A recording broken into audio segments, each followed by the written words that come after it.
पर जी शादी आदि में दहेज आदि नहीं देने से कोई अपराध लगेगा क्या? ऐसा कोई शास्त्रीय नियम है? अगर हम दहेज की मांग करते हैं तो वो ठीक नहीं है। पिता पक्ष, जो पुत्री का पिता पक्ष है, वो उदारता पूर्वक देते आए हैं, इतिहास साक्षी है, और वो देगा अपनी सामर्थ्य भर। नहीं, हर पिता के मन में होता है कि क्या अपनी बेटी को दे दे। हर जब जनक जी के आंसू आ गए तो परम ज्ञानी विदेहराज जनक जी, तो और कुछ बात जाने दो।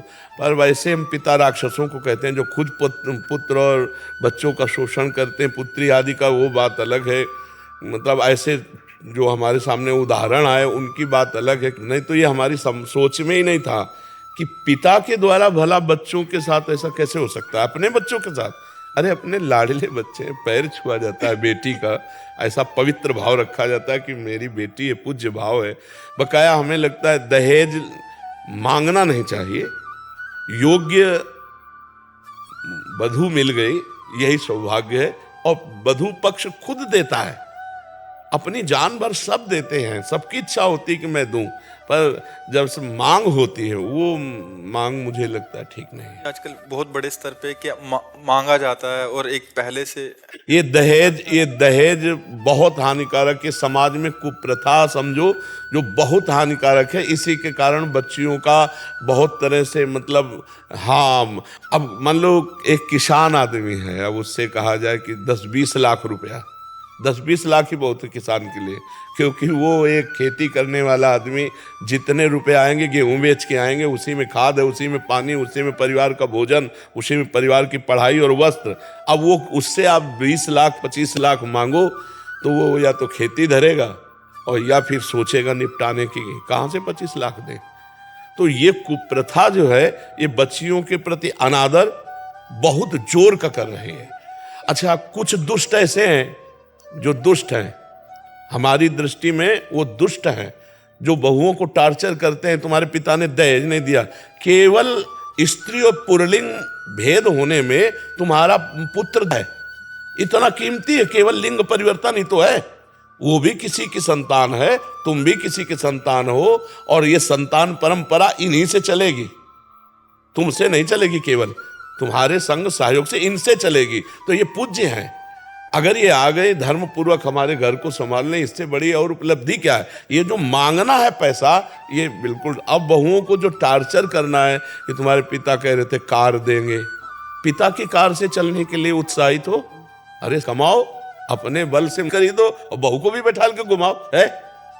बेटे के बल से लेना चाहो तो ये तो बहुत है हानि की बात। उसने बेटी दी है, वो अपना सब कुछ देने के लिए तैयार ही है, जो कुछ पुण्य पुण्य है वो देते हैं, गरीब से गरीब आदमी देते हैं। हमने देखा है गांव के, वो कर्जा लेके करते हैं, कर्जा ले करके बर्तन भाड़े वस्तु देते हैं। अब उनसे कहो तुम कार दो, जिंदगी में साइकिल नहीं खरीद पाए, ब्याह में चल गया। हाँ, बहुत से परिवार ऐसे भी सामने आ रहे हैं महाराज जी, जो एकदम मना कर रहे हैं कि नहीं, हमें आपकी बेटी मिल गई। बहुत धन्यवाद, बहुत धन्यवाद। और हम कह रहे हैं कि भगवान उनका मंगल करेंगे, ये हम कह रहे हैं। रुपए से मंगल नहीं होता। किसी गरीब की बेटी अगर स्वीकार करोगे तो जीवन भर पूरे परिवार की सेवा करेगी। पढ़ना लिखना भी चाहिए, बच्चियों को पढ़ाना लिखाना चाहिए, नहीं तो ये अत्याचार जो करते हैं ना, उनको सही उत्तर पूरे परिवार की धज्जियां उड़ जाती है।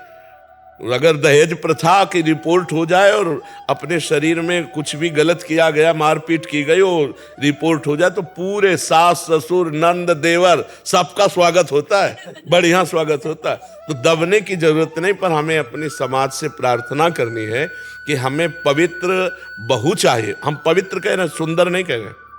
सुंदर का मतलब रूप से होता है, और पवित्रता का मतलब चरित्र और गुण से होता है।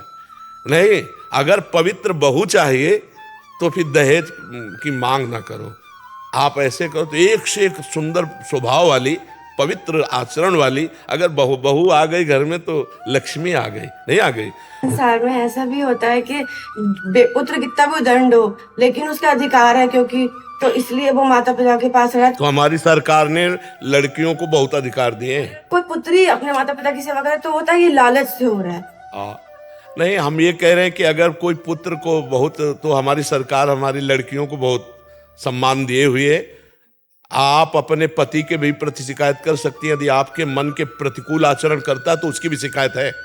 तो अब मतलब हमें लगता है कि अब दबने की जरूरत नहीं है, पर हमें प्रार्थना है पुत्र पक्ष से कि मांगो मती। दहेज प्रथा बहुत लड़कियों के प्रति हानिकारक हो रही है, बहुत हानिकारक हो रही है। तो ये दहेज प्रथा तो ठीक नहीं है।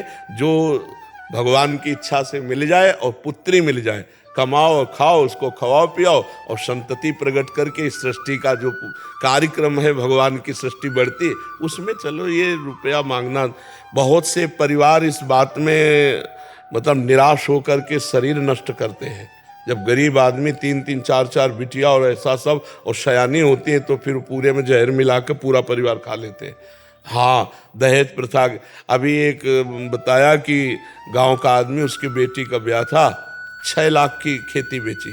अब कितनी होगी वहाँ तो बहुत कम पैसों में, अब बेच कर बेटी का ब्याह कर दिया। अब लेबरी करके बुढ़ापे में क्या कैसे जिएगा। अब उसको लगा बेटी 6 लाख। तो हमें लगता है दहेज प्रथा बहुत ही कलंक है और बहुत ही निषेध है।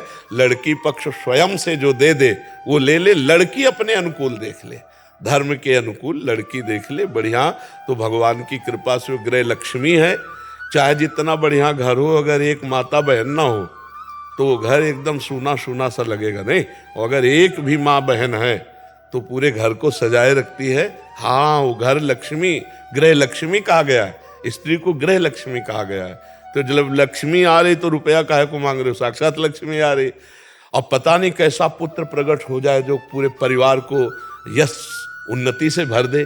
और ज़्यादा अर्थ लोलुप रहोगे तो फिर संतान ऐसी पैदा होगी कि वो भी अर्थ प्रधानता करके अमेरिका भाग जाएगी और तुम दोनों बुढ़ा बुढ़ी यहीं बैठे रोते रहोगे भारत में। इसलिए बहुत सावधानी से नाम जप करो, दूसरों को सुख पहुंचाओ, कोई नशा मत करो, गंदे आचरण मत करो, और इसी से भगवान की कृपा से आप सुखी हो जाओगे। दूसरे के पैसा देने से या बेईमानी से या छीनने से कोई सुखी नहीं होता, कोई सुखी नहीं होता। मैं एक रेडियोलॉजिस्ट हूँ, एक डॉक्टर हूँ। सो मेरे पास बहुत ऐसे अमीर लोग भी आते हैं जो कहते हैं कि मुझे, जैसे मैं अल्ट्रासाउंड से बता सकता हूँ कि ये मेल है कि फीमेल है। अब उनके लिए मुझे नहीं लगता कि ये दहेज एक इशू है, क्योंकि वो बहुत रिच हैं, बट फिर भी ये कराते। तो मुझे नहीं पता कि मानसिकता कहाँ से आई है, बट ये केवल एक इशू नहीं है। आई थिंक ये जो मेल और फीमेल के, लड़का चाहिए लड़की चाहिए, इसके मल्टीपल इश्यूज है। समझ नहीं आता कि क्यों है, लेकिन बहुत अमीर लोग भी आके मेरे से बोलते हैं कि यार बताइए लड़का है कि लड़की है। लड़की के प्रति मतलब हाँ भाव है रहता है कि और गाँव में है, लड़का होगा तो थाली बजाई जाएगी, लड़की होगी तो जब निकलेगा ना घर से ऐसे निकले। पता नहीं कौन सा दिमाग के। मैं किसान हूँ तो गांव में अभी वर्तमान में आधे लोग वो अपनी जमीन गिरवी रख के ही बच्चियों को बिल्कुल बिल्कुल बिल्कुल। महाराज जी, मैं ना लंदन से हूँ वैसे, लेकिन ये इश्यू बस हिंदुस्तान में ही है, ये लंदन में नहीं है समाओ। तो ऐसा हिंदुस्तान में क्यों है कि हमेशा लड़की और लड़की को इतना अलग कर दिया गया है? नहीं, ये पता नहीं कहाँ से है। ऐसा हमारे इतिहास में नहीं है, इतिहास में नहीं है। समान अधिकार दिया गया। अगर राजकुमारी तो राजकुमार, समान अधिकार। और वो दूसरे राजा के यहाँ जाएगी या जिसके घर, समान अधिकार दिया गया है। कहीं भी संत समाज में या कहीं भी नारी का मतलब सम्मान गिरा करके शास्त्रों में नहीं लिखा है। और भगवान स्वयं, स्त्री हो या पुरुष, जो मेरा भजन करता मुझे प्राप्त होता। पुरुष नपुंसक नारीवा जीव चराचर कोय, सर्व भाव भज कपट तज मोहि परम प्रिय सोय। हमारे भारत में तो ऐसा नहीं कि स्त्री को ही नीचा, एक से एक वीरांगना, एक से एक साध्वी, एक से एक हमारे देश में पूजी गई है।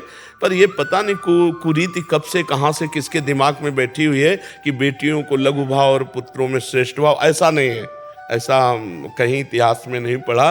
ये हमारी कुरीतियाँ हैं। कुछ ऐसी कुरीतियाँ फैली हुई हैं जिनका शास्त्र से कोई मतलब नहीं है, गांव समाज की हैं, वो बनाई हुई कुरीतियाँ फैली हुई हैं। बकाया ऐसा नहीं। पुत्री और पुत्र दोनों समान, दोनों में परमात्मा अंश समान, दोनों हमारे भारत के अधिकार में समान। अब तो शायद संपत्ति का भी समान अधिकार बच्चियों को प्राप्त हो गया है। पहले तो नहीं था, पर अब तो समान अधिकार प्राप्त हो गया और बहुत अच्छा है। इससे ये भावना कटेगी, इससे भावना कटेगी। तो कभी ऐसे बोला जाता है कि तुम लेडीज हो तो लेडीज ही रहोगे, हम जेंट्स हैं तो हम जेंट्स हैं। नहीं तो क्या जेंट्स क्या। अब तो बॉर्डर में भी लड़कियां खड़ी हैं, बॉर्डर में भी खड़ी है लड़कियां, नहीं अपने देश के बॉर्डर पे नहीं खड़ी। तो हमें लगता है अब तो काफी समानता आ रही, पर ये दहेज भावना हट जाए और ये कुरीति हटे कि लड़की हुई तो निराश हो गया, लड़का हुआ। हम कह रहे जब राष्ट्रपति है, बहुत से ऊंचे ऊंचे पदों, अर्थ विभाग के, फाइनेंस मिनिस्टर भी वही है। हाँ, अर्थ विभाग की निर्मला सीतारमण।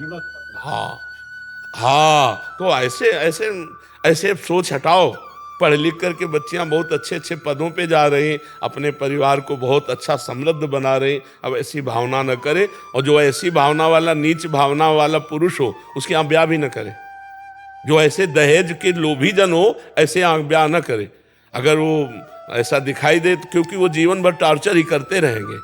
तो हमें लगता है कि ज़्यादा ये भी ना सोचे कि बहुत अरबपति लड़का हो, ऐसा भी ना सोचे, क्योंकि अपने समान में तो आप बात भी कर सकते हो, और जब अपने से ज़्यादा ऊंचाई होती तो बात भी नहीं हो पाती। इसलिए संबंध करे सम बराबर, चाहे लड़का लड़की को संबंध में तभी आनंद, और दहेज आदि की मांग न करे, और अपनी कसर न रखे। अगर बेटी के लिए हमारे पास है जो कुछ, वो दे ही दे, उससे अच्छा रहता है मंगल।